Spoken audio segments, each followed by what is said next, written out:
Môre, dit is maandagoggend, dis die 23ste Februarie en ons is sowaar in die laaste week van die tweede maand. Sjoe, die tyd hardloop, né?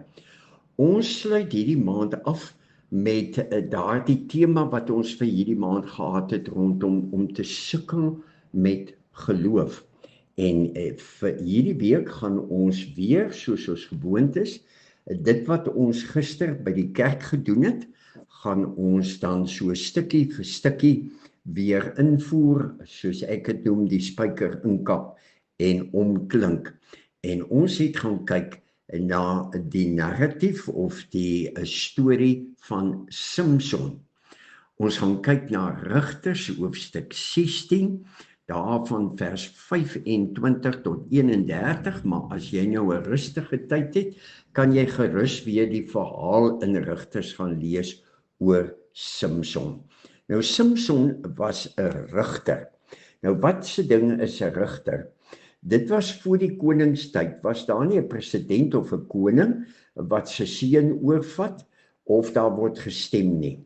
Wat gebeur het is leiers is deur die Here geroep om die volk uit 'n verleentheid of uit 'n moeilike situasie te red. Hoekom? Want, lees ek vir julle, Rigters hoofstuk 2 vers 11. Nou het ek vir die boere gesê, en hulle het hulle kop hewig geskud toe ek sê, jy weet, as jy van die plaas af ry, of as jy van die huis af wegry, dan wat maak die werkers? Hulle gaan staan, né? Hulle word die staande mag. Hulle werk nie. Daar moet maar altyd toesig gehou word. En ek het amper dit gebruik as 'n voorbeeld oor, as mense dit nou so kan sê, ek weet dit gebeur nie, maar as die Here sy rug draai, dan vang die mense aan. Hoor wat staan in Rigters hoofstuk 2 vers 11.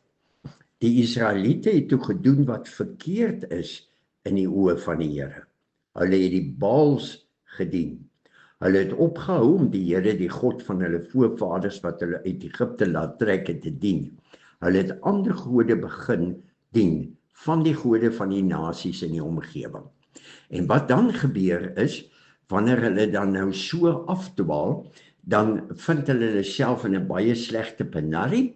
Ek weet nie of die Here hulle straf om dit nou maar net so gebeur nie, maar dan het hulle vyande, soos iemand by die ouete huis gesê het, jong, as jy in 'n nuwe huis intrek, is daar kokkerotte in die kaste en die laaie, en die stoof is so vuil, jy vat omtrent 'n week om dit weer skoon te maak. En dan sê vers 2, hoofstuk 2 vers 16, maar die Here het leiers na vore laat kom, en die volk gered uit die mag van die mense. Dit was in die regte tyd, mense het sleg geraak, die Here stuur dan 'n leier, in die vorm van 'n rigter, hy rig die volk, hy help hulle uit hulle moeilikheid uit, en dan gaan hulle weer aan, en dan val hulle weer in die volgende ellende.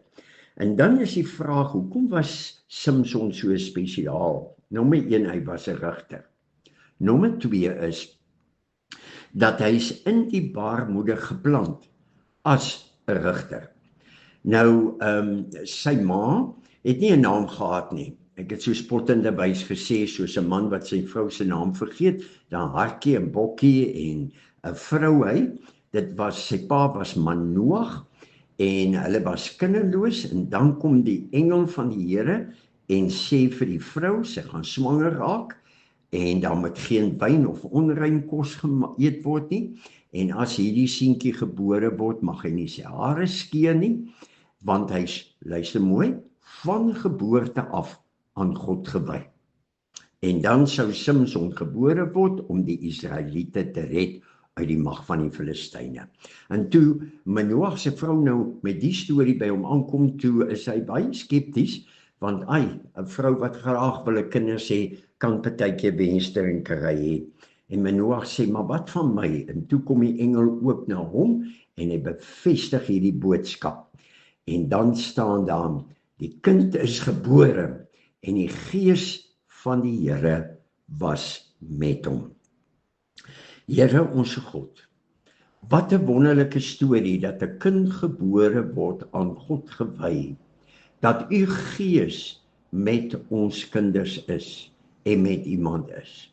En ons kom bid, Here, dat wanneer ons hierdie pad volg, hierdie week, dat U vir ons lei en vir ons sal wys hoe dit werk. Ons kom bid dit in Jesus naam. Amen. Nou ja, ons het wonderlike reën. Kom ons dank die Here daarvoor. Mag jy 'n wonderlike maandag beleef. Mooi loop.